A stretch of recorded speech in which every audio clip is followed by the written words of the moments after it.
Inscríbete al seminario grabado Del Jesús de la Historia al Jesús de la Cruz, impartido por el Dr. Adolfo Reutemann. Para más información, escríbenos al WhatsApp Shalem. Buen día, amigos. Es un placer volverme a encontrar con ustedes en un nuevo episodio de Adolfo Interpreta, y en este caso como parte de la serie sobre la Biblia hebrea y la magia. El tema de hoy se centrará en el cayado de Moisés.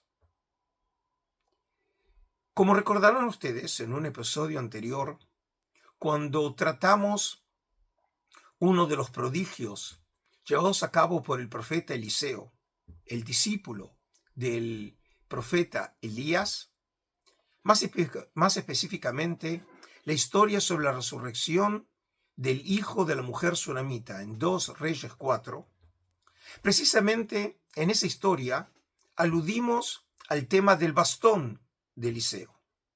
Como recordarán, en esa oportunidad, cuando él se enteró que el hijo de la mujer sunamita había muerto, él no se dispone a ir a ocuparse del tema, sino que envía a su servidor Gehazi y le dice que tome el bastón.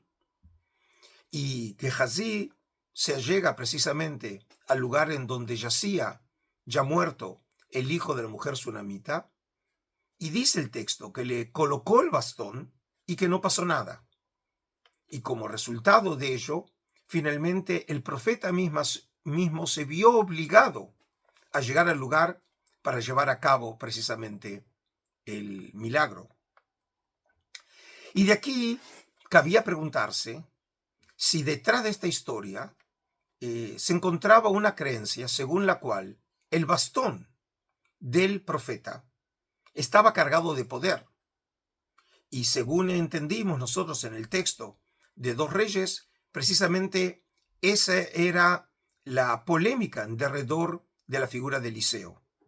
Es decir, eliminar la creencia de que el poder estaba en Eliseo o en objetos, como en este caso el bastón, que habían estado en contacto con él, porque el poder realmente viene de Dios y solamente Dios puede llevar a cabo los milagros, no el profeta, y mucho menos por medio de su bastón. Ahora, entonces, esto me invita ahora a concentrarme en el tema del cayado de Moisés, porque también en este caso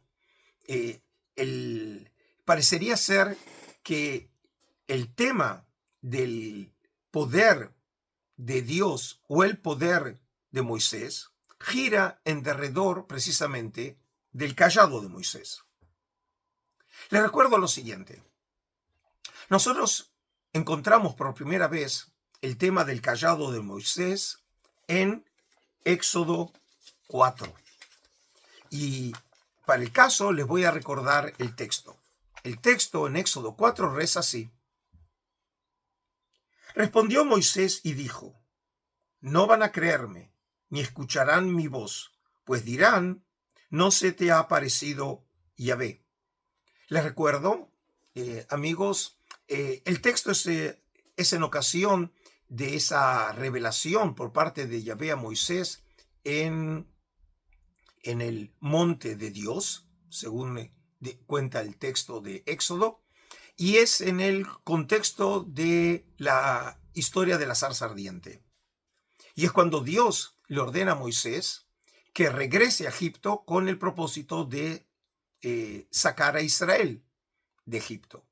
Y con justicia Moisés dice, pero ¿cómo me van a creer? ¿Por qué van a creerme a mí? Y entonces, fíjense ahora cómo continúa el texto. Díjole Yahvé, ¿qué tienes en tu mano? Un cayado, respondió él.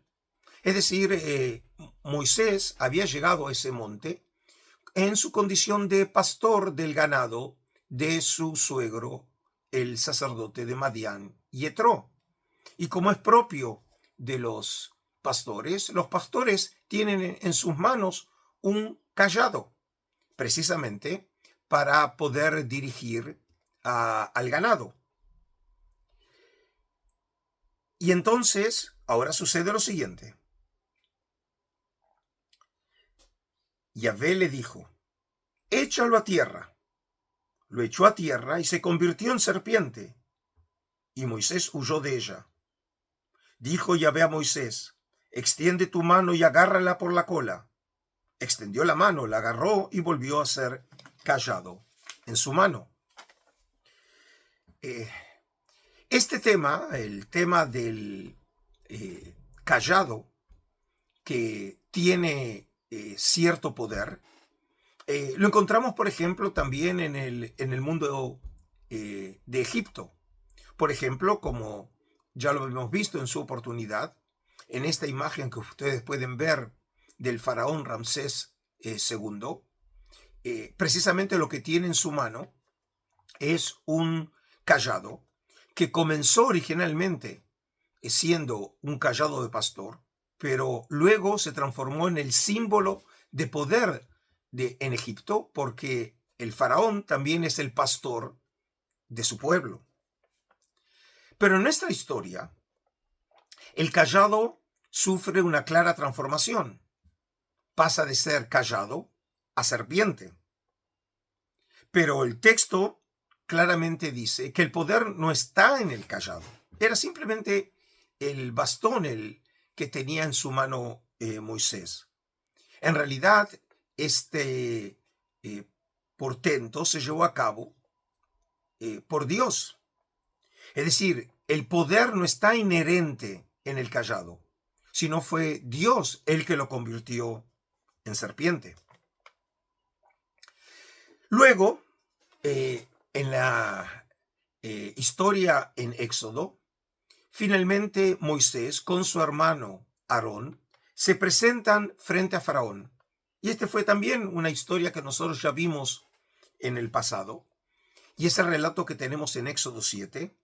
Pero en este caso, la historia habla del callado de Aarón y no de Moisés. Y se dice que Aarón arrojó su callado frente a Faraón y se convirtió en serpiente. Faraón le ordenó a sus magos que hicieran lo mismo y también sus bastones se convirtieron en serpientes, pero los efectos de probar que el poder es el poder de Dios y no de los magos egipcios, lo que sucedió fue que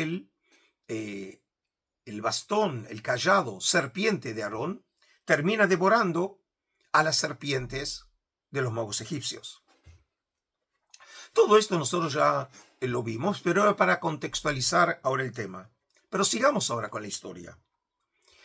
A continuación tenemos en el libro de Éxodo el relato de las plagas, de las famosas 10 plagas. Y en este caso tenemos en estas plagas ejemplos en donde aparece el callado de Aarón y con ese callado lleva a cabo alguna de las plagas, como es el caso de la primera plaga de la serpiente, la segunda de las ranas y de la tercera de los mosquitos. Como en este caso podemos ver uno de esos ejemplos. En el caso de las ranas, el texto sobre el callado de Aarón dice lo siguiente. Dijo Yahvé a Moisés, di a Aarón, extiende tu mano con tu callado sobre los canales, sobre los ríos y sobre las lagunas, y haz que suban las ranas sobre la tierra de Egipto. Aarón extendió su mano sobre las aguas de Egipto, subieron las ranas y cubrieron la tierra de Egipto. Es decir, que aquí vemos que otra vez juega un papel central el callado, pero el callado de Aarón. Pero de manera sorprendente, luego tenemos plagas en donde se cuenta sobre el callado, pero en este caso de Moisés. Uno de esos casos es la plaga del granizo. En Éxodo 9 se cuenta lo siguiente. Dijo Yahvé a Moisés, extiende tu mano hacia el cielo y que caiga granizo en toda la tierra de Egipto, sobre los hombres, sobre los granados y sobre todas las hierbas del campo que hay en la tierra de Egipto. Extendió Moisés su callado hacia el cielo y Yahvé envió truenos y granizo. cayeron rayos sobre la tierra, y Yahvé hizo llover granizo sobre el país de Egipto. Es decir, que aquí parecería ser que lo que tenemos son tradiciones de alguna manera paralelas sobre el poder del cayado, en el caso de Aarón y en el caso de Moisés, pero en realidad queda claro en todos los casos que el que está detrás de estos portentos es Yahvé. Es decir, el cayado es simplemente un artefacto que por su intermedio se lleva a cabo el portento. Pero estos prodigios suceden precisamente porque Dios está detrás de ellos y no porque el cayado mismo tenga poder.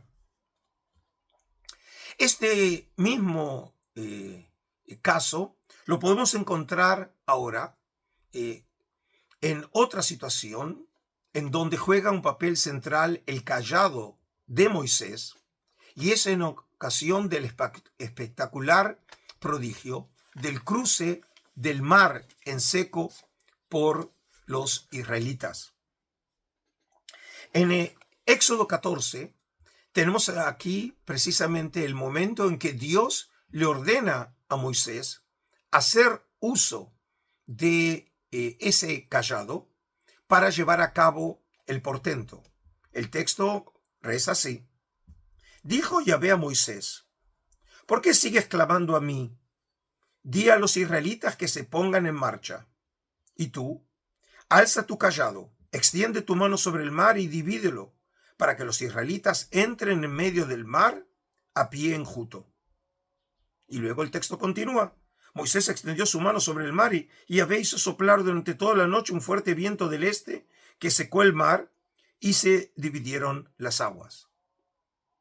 Entonces, como vemos, Dios le dice claramente que no solamente tiene que elevar su brazo, sino que el brazo tiene que tener en su mano el cayado. Y es parte, digamos, de esta acción por la cual Moisés, otra vez, es solo intermediario del portento, que el que lo lleva a cabo es finalmente Dios. Y luego, al final, ahora Dios le dice, Yahvé dijo a Moisés, extiende tu mano sobre el mar y las aguas volverán sobre los egipcios, sobre sus carros y sobre los guerreros de los carros. Extendió Moisés su mano sobre el mar y al rayar el alba volvió el mar a su lecho. Es decir, después de haber cruzado Israel, lo seguían los egipcios. Y cuando ellos precisamente comenzaron a cruzar en seco el mar, ahora Dios le dice que vuelva a levantar su mano, cuando suponemos también que en la mano está el cayado, y ese es el momento en que las aguas ahora cubren, terminando ahogando a los egipcios. En la imagen que ustedes ahora están viendo ustedes, es la representación más antigua que nosotros conocemos de este milagro, que se encuentra precisamente en la sinagoga de Dura Europos, en Siria, del siglo III antes de nuestra era, en donde podemos ver en el registro, en la parte izquierda de ustedes, el momento en que Moisés, con su vara, le permite a Israel cruzar en seco el mar de las cañas, y luego el momento en que Moisés, en la sección derecha de la imagen, es cuando las aguas ahora cubren a los egipcios, terminando por ahogarlos. Ahora, en todos estos casos, como dije, claramente el poder está en Dios. Y Moisés o Aarón son simplemente intermediarios en este caso. Pero luego tenemos una historia muy significativa que otra vez se centra específicamente en la figura de Moisés y más precisamente en el cayado de Moisés. Ahora tenemos este relato en Éxodo 17, en donde el pueblo de Israel está sediento y quiere agua y se empiezan a quejar, obviamente, y entonces vienen a Moisés con esas quejas acerca de la falta y carencia de agua. Y fíjense lo que Dios le ordena a Moisés. Clamó Moisés a Yahvé y dijo: ¿qué puedo hacer con este pueblo? Poco falta para que me apedreen. Respondió Yahvé a Moisés: pasa delante del pueblo llevando contigo a algunos de los ancianos de Israel. Lleva también en tu mano el cayado con que golpeaste el río y vete, que allí estaré yo ante ti sobre la peña en Joreb. Golpearás la peña y saldrá de ella agua para que beba el pueblo. Moisés lo hizo así a la vista de los ancianos de Israel. Es decir, aquí tenemos otra vez un prodigio. ¿Ya conoces los niveles de miembros exclusivos del canal? Descubre cuál se adapta mejor a ti y forma parte de esta comunidad de aprendizaje. Si deseas apoyar el canal y hacer posible que este proyecto continúe creciendo, elige el nivel Mecenas. Si deseas participar activamente en conversatorios y encuentros exclusivos, el nivel Estudiosos es para ti. Y si buscas profundizar con materiales académicos y recursos de investigación, te esperamos en el nivel Investigadores. Que lleva a cabo Moisés por medio de su cayado, pero queda claramente establecido que es Dios el que lleva a cabo ese milagro, porque dice: allí estaré yo ante ti. Es decir, en última instancia sucedió ese prodigio porque Yahvé estaba ahí y es el que él llevó a cabo el milagro. Ahora, es curioso señalar que aquellos que afirman que el monte Sinaí se encuentra en Arabia Saudita, están aquellos que creen precisamente localizar este lugar en donde sucedió el milagro. El lugar se lo conoce como Jabal Makla, en la región de Tabuk, en Arabia Saudita, y ustedes pueden ver ahora en la imagen lo que se conoce como la roca partida de Joreb, que precisamente algunos creen que es el testimonio físico, concreto, de que se llevó a cabo ese milagro ahí. Pero ahora, luego de haber visto textos en donde siempre parecería quedar muy claro, en donde el prodigio se lleva a cabo gracias a Yahvé, y que Moisés con su cayado son simplemente instrumentos por medio del cual se lleva a cabo el milagro. Quiero ahora leerles una historia que generó una enorme polémica acerca del tema del poder de Moisés y su cayado. Y es la historia que tenemos también en Éxodo 17, que es la batalla contra Amalek. El texto reza de la siguiente manera: vinieron los amalecitas y atacaron a Israel en Refidim. Moisés dijo a Josué: elígete algunos hombres y sal mañana a combatir contra Amalek. Yo me pondré en la cima del monte con el cayado de Dios en mi mano.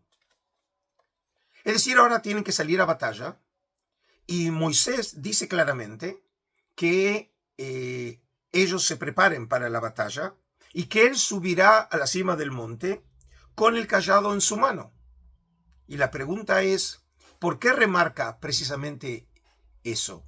¿Acaso el texto sugiere, por ejemplo, que Moisés cree que estando en la cima del monte y blandiendo su cayado, con eso podrá determinar realmente y ayudar a Israel en la batalla, terminando venciendo a los amalecitas?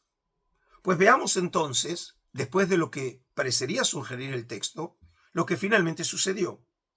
Josué cumplió las órdenes de Moisés y salió a combatir contra Amalek. Mientras tanto, Moisés, Aarón y Hur subieron a la cima del monte. Y sucedió que mientras Moisés tenía alzadas las manos, prevalecía Israel. Pero cuando las bajaba, prevalecía Amalek. Se le cansaron las manos a Moisés y entonces ellos tomaron una piedra y se la pusieron debajo, y él se sentó sobre ella, mientras Aarón y Hur le sostenían las manos, uno a un lado y otro al otro. Y así resistieron sus manos hasta la puesta del sol. Josué derrotó a Amalec y a su pueblo a filo de espada. Es decir, en un texto muy sugerente, en donde, fíjense, no aparece ninguna referencia a Yahvé, se dice que realmente parecería ser una relación entre el hecho de que Moisés levantara las manos o las bajara. Cuando las levantaba, Israel triunfaba en la batalla. Cuando las bajaba, precisamente, Israel estaba perdiendo la batalla. Y de aquí cabe realmente mencionar, si acaso el texto sugiere que hay, de alguna manera, alguna relación entre la acción de Moisés y lo que sucede en la batalla. ¿Se acuerdan cuando nosotros hablamos de la magia? Es decir, la posibilidad del mago que pueda influir con sus acciones, palabras o rituales sobre la realidad. ¿Acaso el texto sugeriría que estamos frente a un texto con un espíritu o carácter mágico? Ahora, esta pregunta fue una pregunta que se hicieron los sabios judíos en la antigüedad. En un texto rabínico muy antiguo, el Mejilta de Rabbi Ishmael, la escuela de Rabbi Ishmael era más o menos de mediados del siglo II de nuestra era. En el Tratado de Amalek, en la primera parashá, precisamente, fíjense la pregunta tan mordaz que hacen los sabios. ¿Es que la mano de Moisés hacían vencer a Israel o quebrantaban a Amalek? No quiere decir sino que mientras Moisés levantaba sus manos hacia lo alto, los israelitas lo miraban y creían en quien había ordenado a Moisés hacer esto. Y el omnipresente les hacía milagros y hazañas. Es decir que claramente los sabios rechazan toda posibilidad de interpretar este texto como un texto mágico. Y por eso dicen que en realidad, cuando él levantaba las manos, era para que pusieran su fe, su confianza en Dios, porque solamente de él vienen los milagros. Y no solamente eso, sino que en otra sección de esa misma obra de la Mejilta se habla específicamente sobre el cayado de Moisés. Si acaso es el cayado con que se realizan los milagros. Y de aquí la conclusión de que el poder está en el cayado mismo.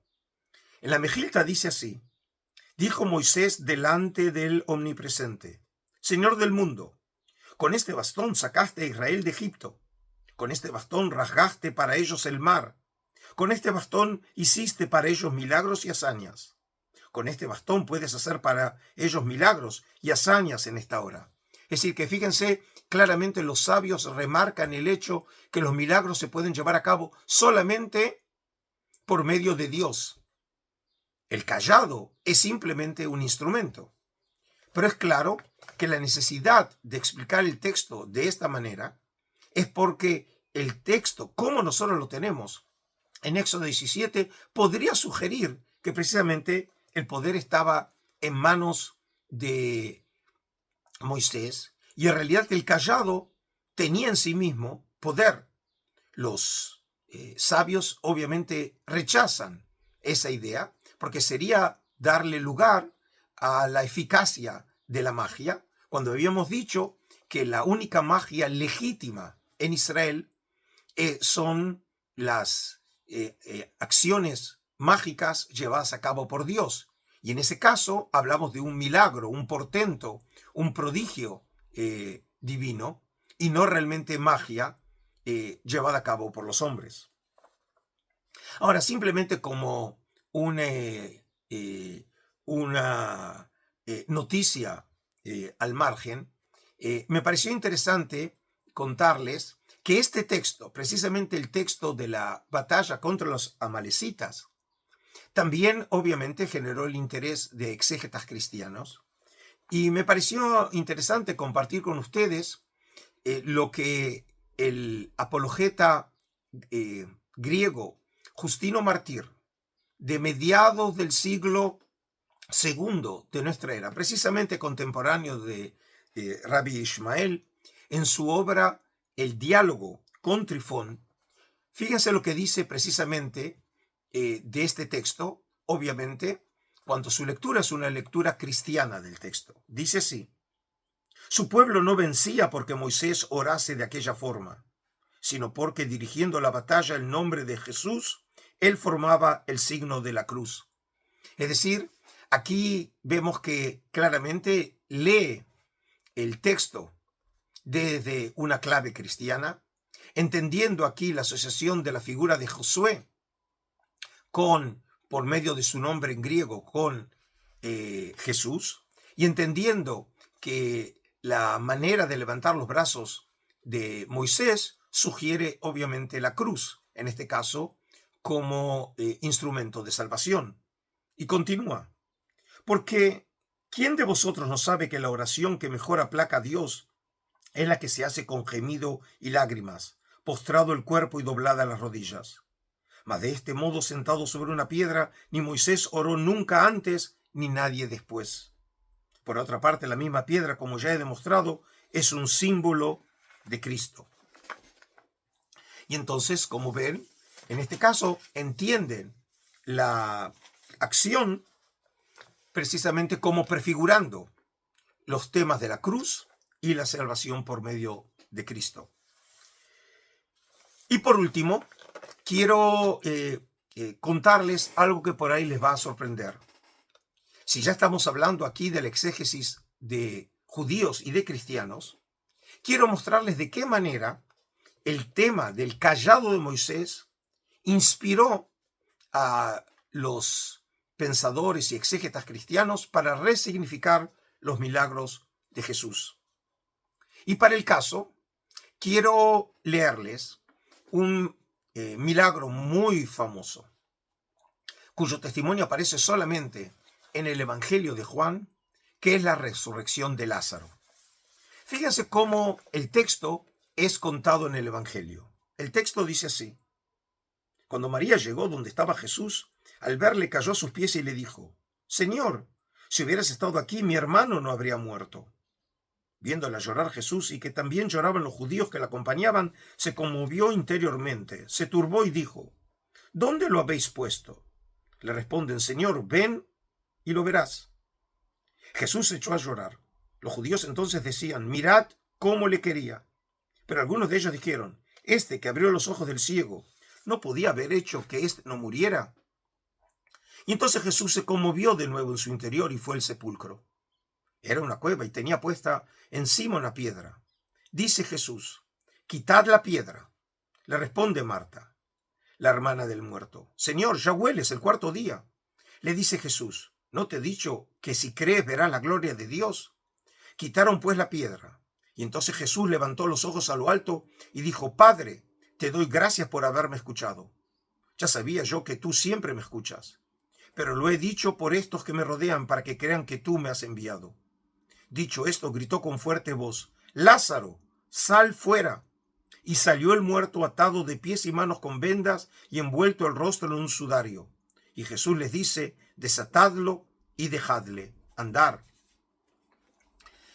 En este relato, como ven, juega un papel central la palabra de Jesús. Cuando él profiere precisamente las palabras Lázaro, sal fuera, es el momento en que sale Lázaro de la tumba.